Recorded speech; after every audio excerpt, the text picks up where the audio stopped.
breve relato do que está acontecendo até o momento. O brigadeiro Botelho explicaria essas questões para nós, o ministro da Defesa falaria alguma coisa também, abriríamos a palavra aos senhores e eu faria umas considerações, possível entendimento entre nós, para a gente marcharmos rumos na mesma direção. Pode ser assim? Fernando, começa, Fernando. Senhor Presidente da República, senhores governadores integrantes da Amazônia Legal, senhores ministros aqui, senhoras e senhores, inicialmente na sexta-feira, eu queria recordar alguns eventos nossos aqui. O presidente convocou uma reunião na sexta-feira, à tarde e noite, em que ficou decidido um GLO, garantia da lei e da ordem, empregando as Forças Armadas em coordenação com os outros ministérios, outras instituições, para um GLO inédito, né, que é um GLO ambiental, né? Enfim, e começamos as ações já no sábado e domingo. O importante foi a adesão dos governadores que integram a Amazônia Legal. Isso para a gente é fundamental, porque os governadores do Estado têm que ser e são parceiros dessa operação, como está ocorrendo já.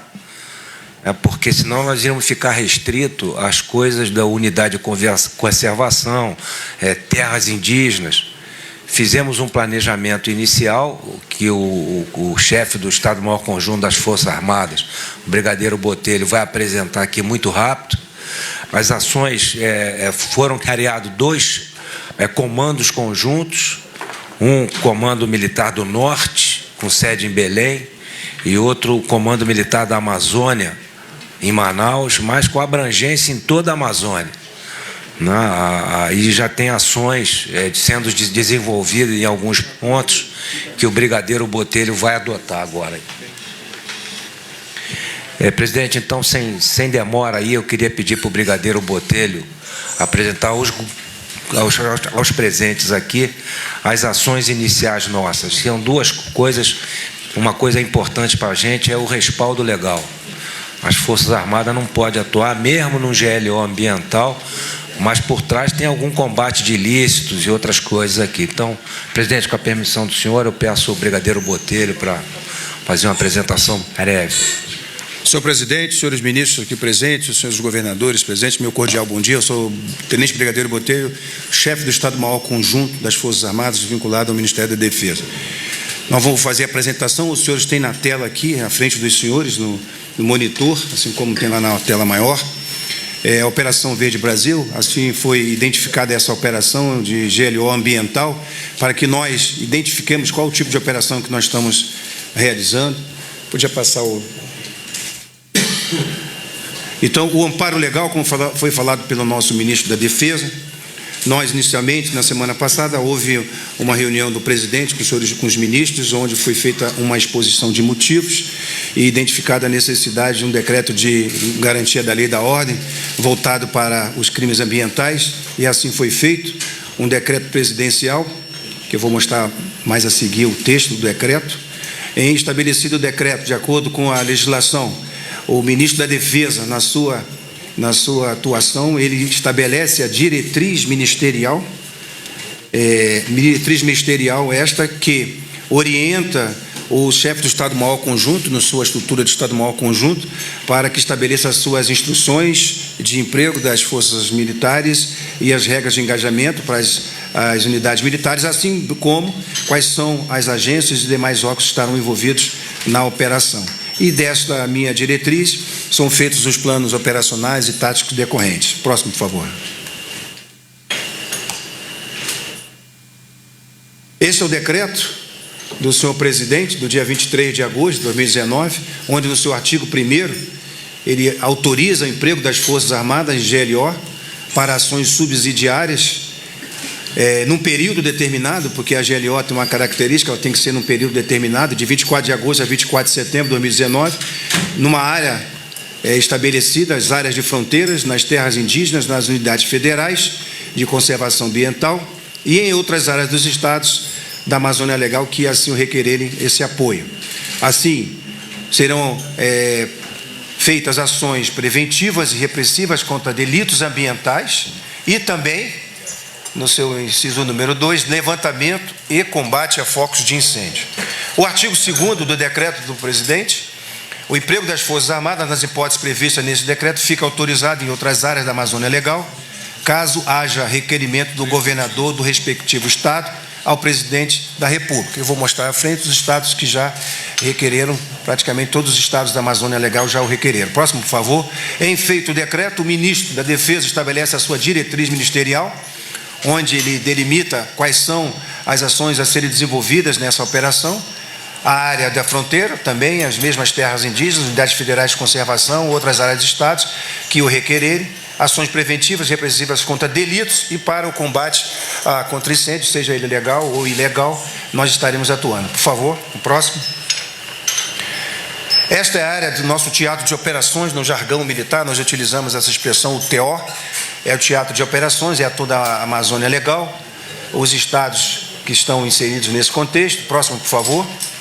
Estabelecida essa área, designado o período, a área e a missão nossa, que é uma missão deduzida da decreto presidencial e da diretriz do senhor ministro da Defesa, em coordenação com os órgãos de controle ambiental e de segurança pública, que estão inseridos nesse contexto, os órgãos federais e os órgãos estaduais e municipais, combater, que é a nossa tarefa, combater os crimes ambientais na Amazônia Legal. Aqui estão inseridos tanto crimes ambientais, territoriais, do meio ambiente, o combate a incêndios, incêndios ilícitos, incêndios criminosos, a fim de contribuir para a preservação do meio ambiente. E nós também destacamos aqui a percepção positiva do país, que essa também é um trabalho de percepção não somente nacional, mas também internacional, no sentido de identificar o trabalho que nós conseguimos desenvolver no Brasil em combate a incêndio. Próximo, por favor.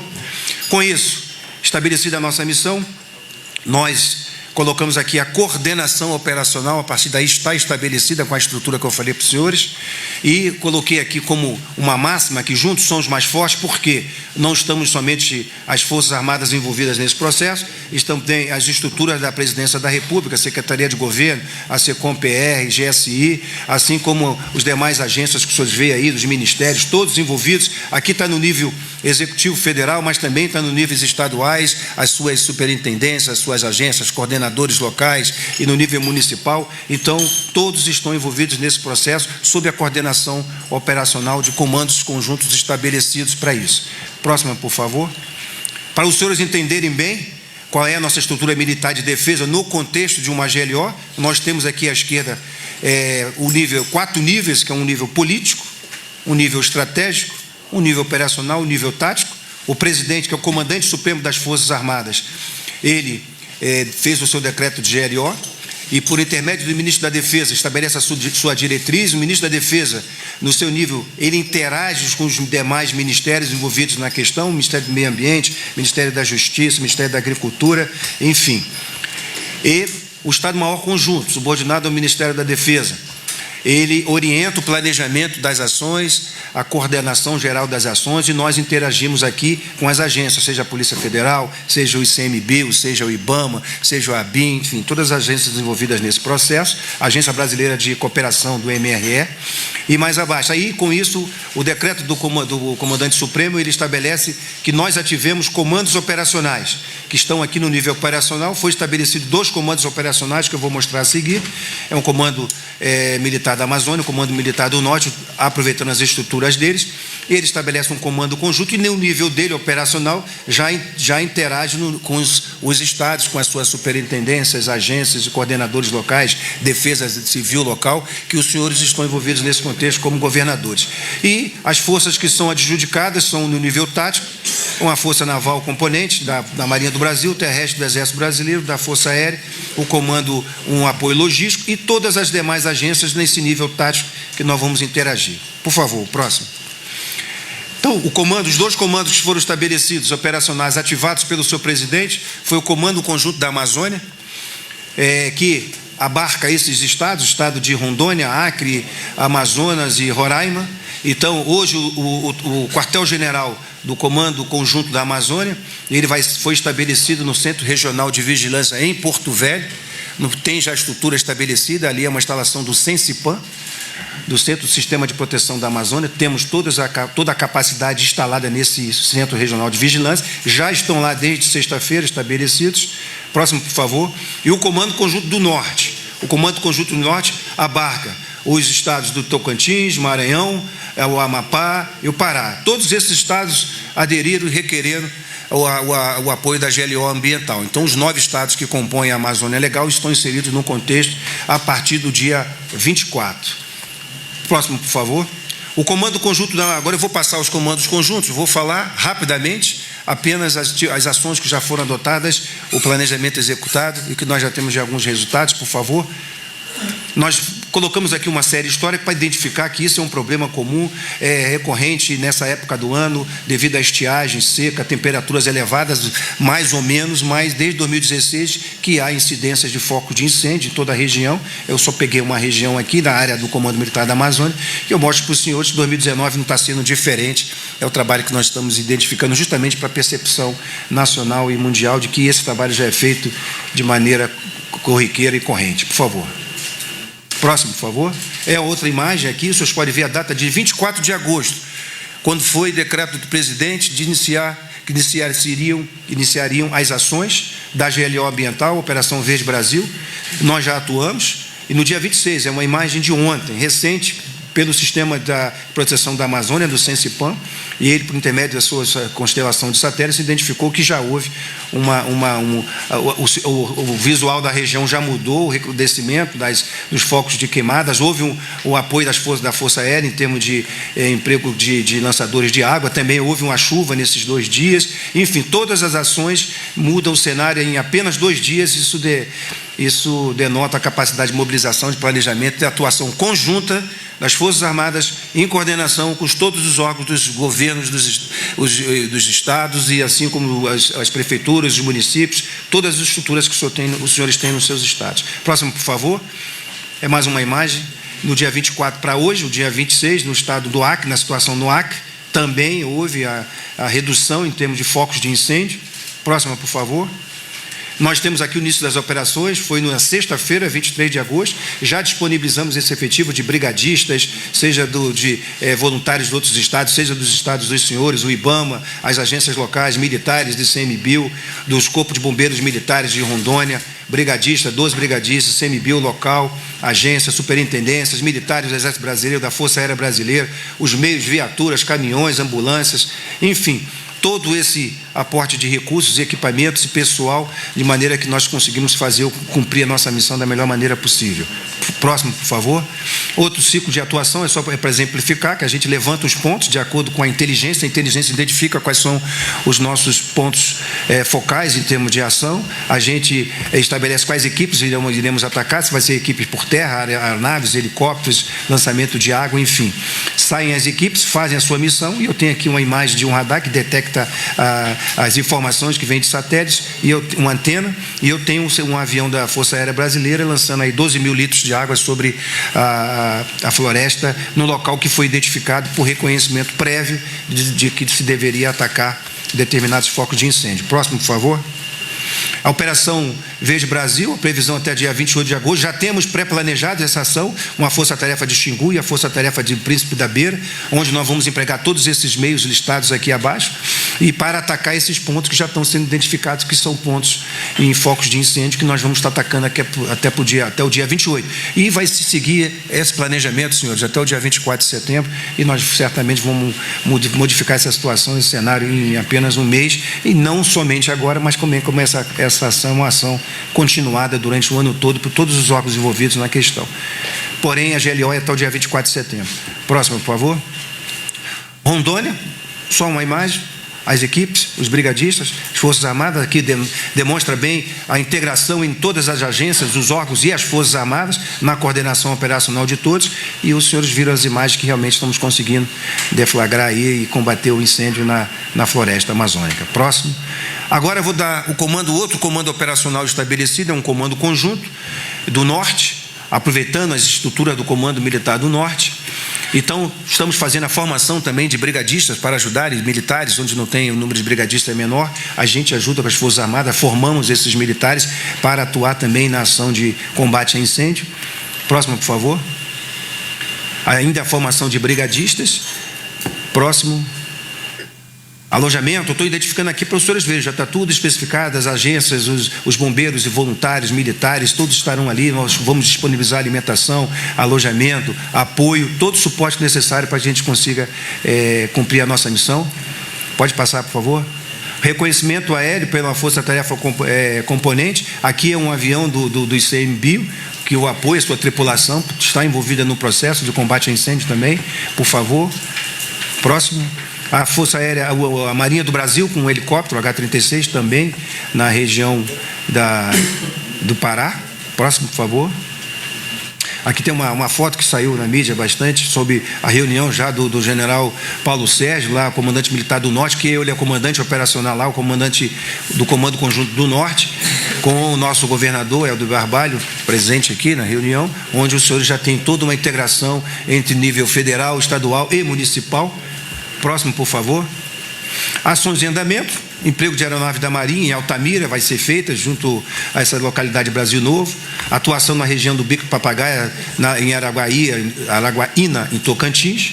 Os 50 bis vai a Brigada de Infantaria de Selva. Ações fluviais e terrestres em São Félix do Xingu, por intermédio das 52 bis. Atuação terrestre em Novo Progresso, pelos 53 bis. Próximo.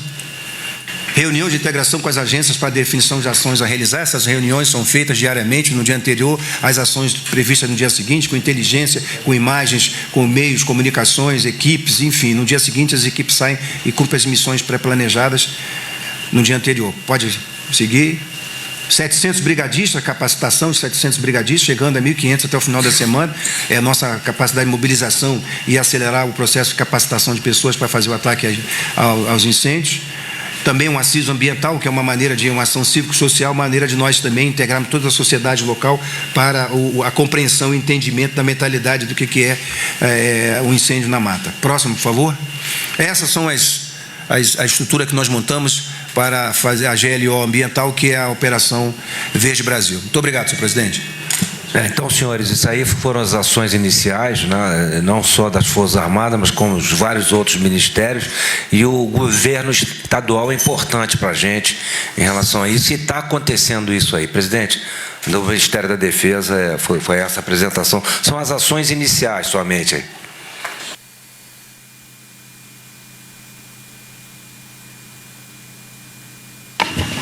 Do governo, alguém mais quer fazer a palavra? Logicamente, a gente vai ampliar o nível de discussão sobre interesses de fora aqui no Brasil, na minha vez aí. Então, eu queria abrir a palavra aos senhores governadores, a gente pede apenas que seja bastante rápido, nós temos 9 governadores, se não me engano, aqui, ver quais os anseios, o que os senhores precisam, o que pretendem, quais as sugestões para a gente decidir juntos o que fazer. Começa com o nosso Rocha na ponta lá, meu colega de Câmara aí.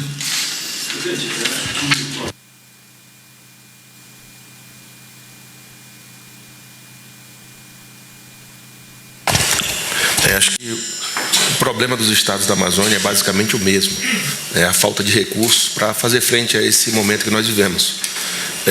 Nós temos na Amazônia uma série de limitações de ordem ambiental, e essas limitações fazem com que os estados eles tenham um poder de resposta menor do que outros estados que não têm essa limitação.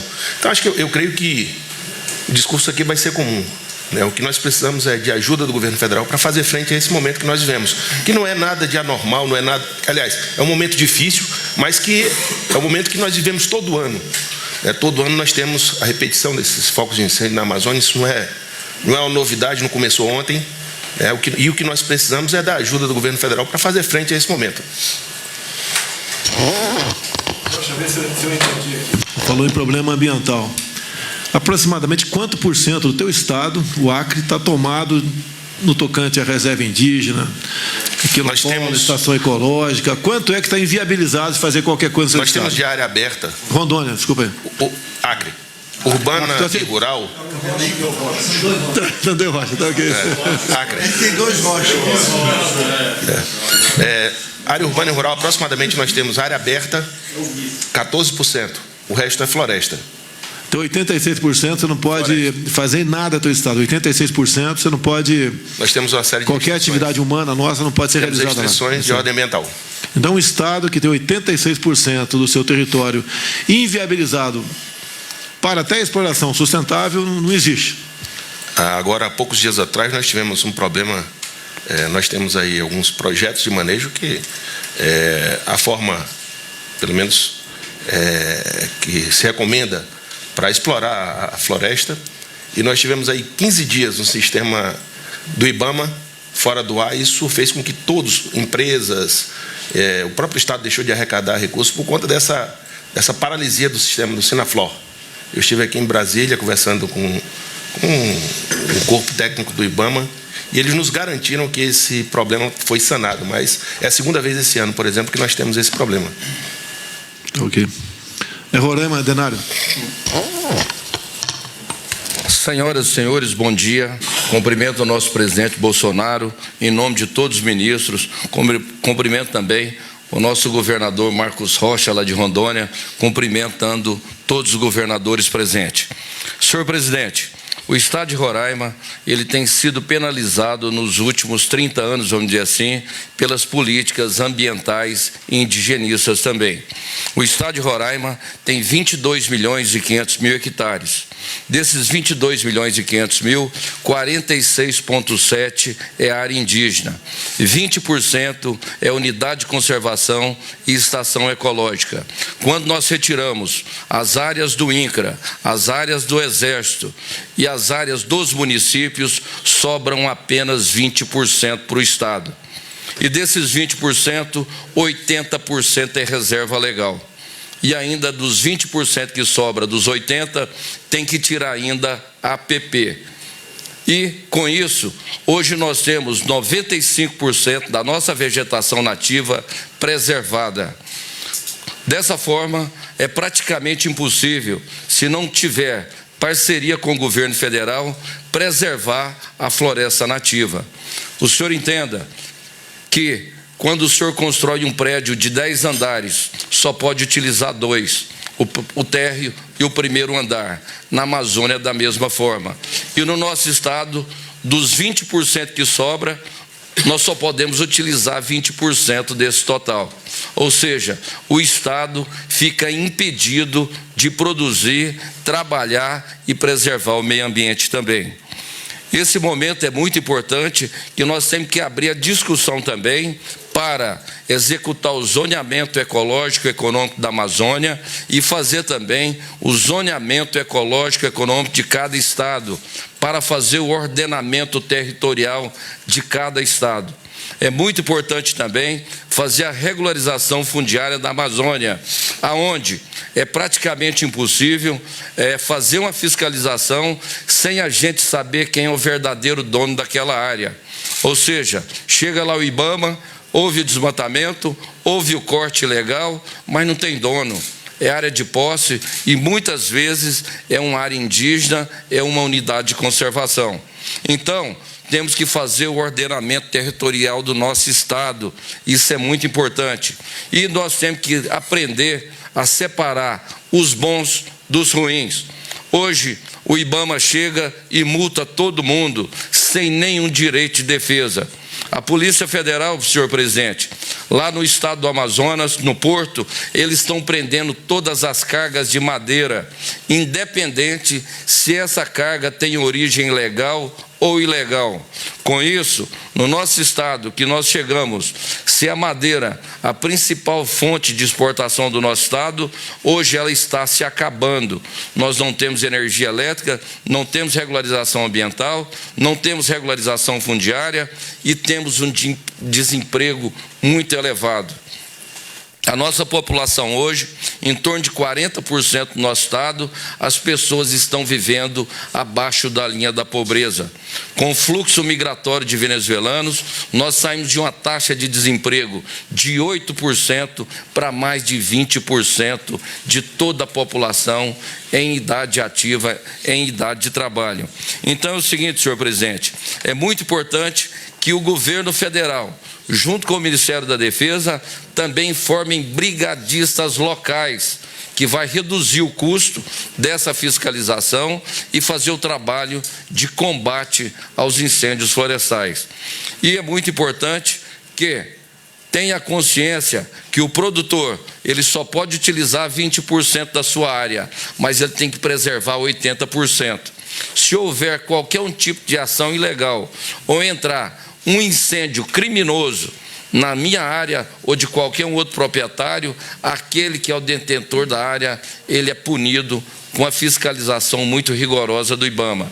Então, nós temos que separar os bons dos ruins, fazer a regularização fundiária e fazer a parceria também para que os estados possam formar brigadistas locais para reduzir o custo e gerar emprego nos estados também para fazer o combate ao desmatamento. Desculpa aqui uma pergunta aqui. Em torno de 40% de Roraima está tomado com terras indígenas. Exato. O senhor teria alguma ideia por que tanta terra indígena foi demarcada no seu estado? Isso aí foi fruto de uma política indigenista. E quando o senhor olha também, por que em outros estados do Brasil não tem área indígena? Eles não estão cuidando dos índios. Na verdade, Roraima não é a porção de terra mais rica do Brasil, é a porção de terra mais rica do mundo. E as áreas indígenas e as ONGs de todo o Brasil está concentrado exatamente nessas áreas onde tem as nossas riquezas. E o Brasil tem que ficar atento a isso e fazer um trabalho de fazer exploração mineral em áreas indígenas e também em outras áreas do estado de Roraima. O estado de Roraima pode ser o salvador da nação, desde que faça a exploração mineral naquele estado. E com isso, fica aí o recado para todos os senhores ministros, para todos os nossos governadores, que o estado de Roraima tem que ser visto de uma forma diferente. É bom lembrar também, senhor presidente, que a Venezuela faz divisa com o Brasil, não só faz divisa com o estado de Roraima. Precisamos de investimento, porque hoje nós temos lá em Roraima 40% dos leitos dos nossos hospitais estão ocupados por venezuelanos. Nós temos hoje 10% da população carcerária do estado de Roraima ocupado por venezuelanos. Nós temos 10% das matrículas efetuadas na rede estadual por filhos de venezuelanos. A nossa maternidade, as grávidas de alto risco e a UTI neonatal chega a 80% de venezuelanos e filhos de mães venezuelanas também. A Operação Acolhida está fazendo um trabalho fantástico no estado de Roraima, abrigando aproximadamente 6, 7 mil venezuelanos e fazendo a interiorização de aproximadamente 2 mil venezuelanos por mês. Só que no estado de Roraima hoje tem aproximadamente 100 mil venezuelanos no estado. A população cresceu mais de 20% nos últimos 2 anos e nós ainda não tivemos investimentos efetivos naquele estado, a não ser investimentos no Ministério da Defesa e na Operação Acolhida. Fica aqui também o nosso pedido para que seja feito ações também, ministro Fernando Azevedo, ministro Onyx Lorenzoni, que seja feito parcerias com o governo do estado também para auxiliar o estado na contenção dessa crise migratória sem precedentes no Brasil. Bem, só para curiosidade, né? Temos aqui no Ministério da Justiça 498 novos pedidos para demarcação em terras indígenas. Só teu estado, prezado Denar. Temos também pedido aqui, pronto para ser assinado pelo presidente. Pronto, tá? A ampliação da reserva extrativista Chocoaré, ou melhor, a ampliação do Parque Nacional do Viruá. Inclusive, tem um pedido nosso, entregue para o ministro, para cancelar a ampliação do Viruá e do Jauperi também. Nós vamos sair daqui todo mundo para tomar um refrigerante aí fora, de uma boa, todo mundo amigo, e mais importante, ciente e preocupado com o futuro do Brasil. Tem também a ampliação da estação ecológica do Maracá e tem também a criação da Floresta Nacional do Parima. E do Jauperi também. Ou seja, somos o estado mais penalizado. Existem vários projetos de ampliação de unidades de conservação. O estado de Roraima, senhor presidente, não suporta mais essa carga. Nós somos o estado que tem a maior dependência de recursos federais. Não produzimos nada, não temos indústria e temos o maior desemprego do Brasil hoje. Dessa reunião está sendo excepcional, porque está mostrando para o mundo, em todas as mídias sociais, né, para o Brasil em especial, onde nós chegamos com essa política ambiental que não foi usada de forma racional. Nós vamos chegar no final dessa reunião aqui, com toda certeza, se entendendo muito bem. Prezado Mauro Carlesse, do Tocantins. Outra coisa, senhor presidente, nós temos lá no estado de Roraima, nós temos a segunda maior fronteira do Brasil. São 1.804 quilômetros de fronteira. E praticamente todo o estado está localizado em área de fronteira.